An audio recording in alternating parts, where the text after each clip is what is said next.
लोकशाहीमध्ये प्रत्येकाला बोलण्याचा अधिकार आहे, प्रत्येकाला आरोप प्रत्यारोप करण्याचा देखील अधिकार आहे आणि लोकशाहीचा उत्सव आहे. खरं तर काळखंड प्रत्येकाने उमेदवाराने उमेदवाराच्या प्रतिनिधींनी पाळावं आणि त्या चौकटीत राहावं.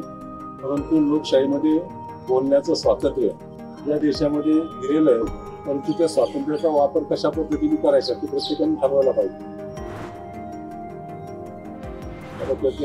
लोकसभेच्या या निवडणुकीच्या हिमालयामध्ये अनेक जण चुकीच्या पद्धतीने बातम्या पसरवतात, परंतु मतदार शहाणा आहे, मतदार हा सुज्ञ आणि मतदार त्या असल्या फेक न्यूजला बळी पडत नाही. परंतु सर्वसामान्य माणसाला तुमच्या माध्यमातून आवाहन करेन की सोशल मीडियाचा वापर कशा पद्धतीने होतो तो कशा पद्धतीने करावा हे सर्वसामान्य माणसांनी ठरवावं.